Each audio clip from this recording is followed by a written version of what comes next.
तो hello guys, आज हम आपको बॉलीवुड की कुछ ऐसी लव स्टोरीज के बारे में बताने वाले हैं जो जितनी अधूरी थी, जितनी खूबसूरत थी, उतनी ही दर्दनाक थी। ये लव स्टोरीज इतनी दर्द भरी थी कि अगर आज भी कोई व्यक्ति इनको सुन लेता है तो उनकी आंखों में आंसू आ ही जाते हैं और उनका दिल भी पसीज जाता है। जी हाँ गाइस, बॉलीवुड की सबसे खूबसूरत लव स्टोरीज हमेशा अधूरी ही रह जाती हैं और आज हम आपको कुछ ऐसी ही लव स्टोरीज बताने वाले हैं जिनको सुन करके आपका भी दिल पसीज जाएगा। तो चलिए शुरू करते हैं। सबसे पहली लव स्टोरी है बॉलीवुड एक्टर गुरु दत्त और बेहद खूबसूरत एक्ट्रेस वहीदा रहमान की। दरअसल गुरु दत्त और वहीदा रहमान की मुलाकात ईयर 1956 में मूवी सीआईडी के दौरान होती है।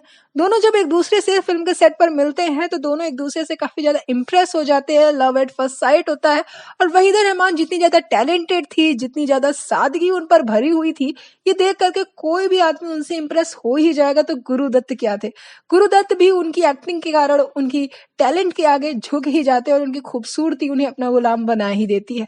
वहीदा रहमान को देख करके गुरु दत्त उनके प्यार में बेतहाशा पड़ जाते हैं। लेकिन इस लव स्टोरी के बीच में सबसे बड़ी बाधा थी गुरु दत्त की शादी।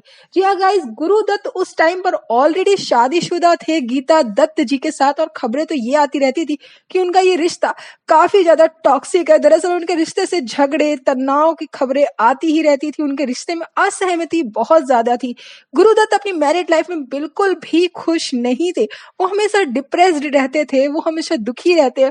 और वहीदा रहमान से जब उनकी मुलाकात होती है तो जैसे उनकी जिंदगी को एक नया मौका मिल जाता है, जैसे उन्हें एक नई आशा मिल जाती है। और फिर क्या, फिल्म सीआईडी के बाद फिल्म प्यासा और कागज के फूल में दोनों की मुलाकात होती रहती है और दोनों ही एक दूसरे के प्यार में पड़ जाते हैं।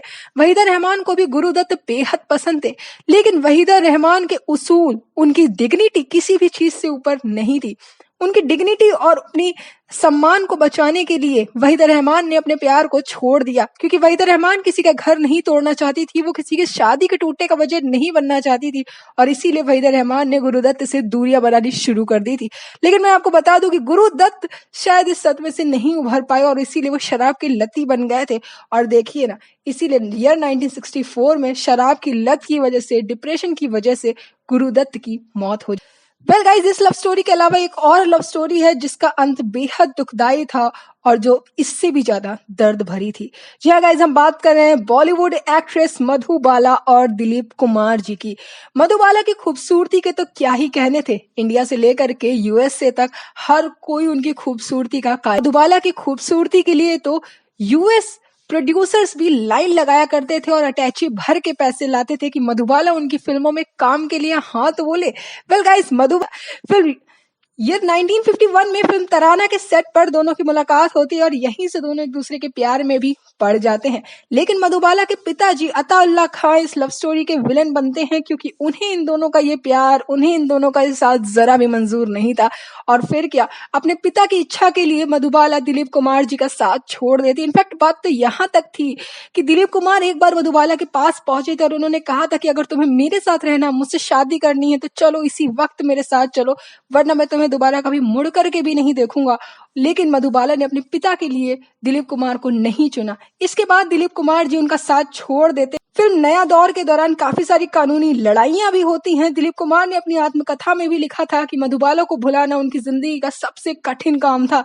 मधुबाला उनकी जिंदगी का एक बेहद अहम हिस्सा रही है, लेकिन इसके बावजूद जब उन्हें मधुबाला का साथ नहीं मिला तो दिलीप कुमार अपनी जिंदगी में आगे बढ़ जाते हैं और शायरा बानो से शादी कर लेते हैं। जब वो शादी कर लेते, मधुबाला भी फिर किशोर कुमार से शादी कर ही लेती, लेकिन वो अपनी शादी में कभी खुश नहीं होती।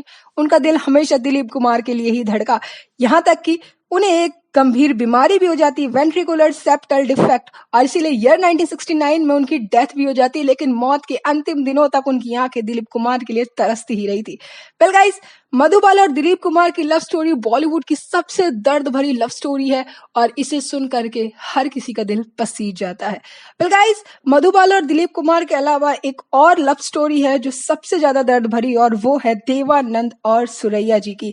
जी हाँ गाइस, देवानंद जो अपनी जी हाँ गाइस, देवानंद की खूबसूरती और टैलेंट की तो पूरा देश ही मुरीद था, लेकिन जो उनकी लव स्टोरी थी वो काफी खूबसूरत थी और वो उतनी ही दरअसल फिल्म विद्या के सेट पर 1948 में देवानंद की मुलाकात होती है सुरैया जी से। और फिर क्या, सुरैया जी की खूबसूरती, उनका टैलेंट देख करके देवानंद जी को उनसे प्यार हो जाता है और दोनों ही एक दूसरे के प्यार में पड़ जाते हैं। दोनों एक दूसरे को डेट करने लग जाते हैं। सुरैया जी छिप छिप करके देवानंद जी से मिलने भी जाया करती थी और उनकी लव स्टोरी बेहद खूबसूरत चल रही थी। लेकिन उनकी लव स्टोरी में विलन बनती है सुरैया जी की नानी। जी हाँ, दरअसल सुरैया जी मुस्लिम खानदान से बिलोंग करती थी, वहीं देवानंद जी हिंदू थी और इसीलिए उनकी नानी ने उन्हें धमकी दे दी थी कि अगर तुम देवानंद के पास भी जाओगी, उनके आसपास भी रहोगी तो मैं खुदकुशी कर लूंगी। और इसीलिए अपनी नानी की वजह से सुरैया जी ने देवानंद जी को छोड़ दिया। इसीलिए सुरैया जी ने कभी भी अपने जीवन में शादी नहीं करी, वो ताउम्र तन्हा ही रहे। लेकिन देवानंद जी एक टाइम पर अपनी जिंदगी में मूव ऑन कर जाते हैं, सुरैया जी को भूल जाते हैं और शादी कर लेते हैं और इसके बाद देवानंद जी के 2 बच्चे भी होते हैं। वेल गाइस इसी लिस्ट में अगली लव स्टोरी है राज कपूर और नरगिस जी की। जी हाँ गाइस, राज कपूर बॉलीवुड के एक बहुत बड़े लीजेंड हैं जिन्होंने ना सिर्फ एक्टिंग बल्कि प्रोड्यूसर और डायरेक्टिंग में भी अपना हाथ आजमाया।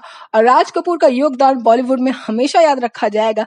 लेकिन राज कपूर की जो लव स्टोरी है वो भी हमेशा याद रखी जाएगी। दरअसल बात कुछ ऐसी है कि ईयर 1951 में आवारा के सेट पर राज कपूर जी और नरगिस दत्त जी एक दूसरे से मिले थे। इसके अलावा फिल्म बरसात और श्री 420 भी उन्होंने साथ में करी थी। दोनों एक दूसरे से जब फिल्मों के सेट पर मिलते थे तो प्रोफेशनली मुलाकात करते करते पर्सनली भी दोनों एक दूसरे के प्यार में पड़ ही जाते हैं। और फिर क्या, दोनों एक दूसरे के डेट करने लग जाते हैं, लिव इन रिलेशनशिप में भी रहने लग जाते हैं। लेकिन गाइज मैं आपको बता दूं कि राज कपूर जी उस टाइम ऑलरेडी मैरिड थे कृष्णा कपूर जी के साथ। इनफैक्ट उनके बच्चे भी थे।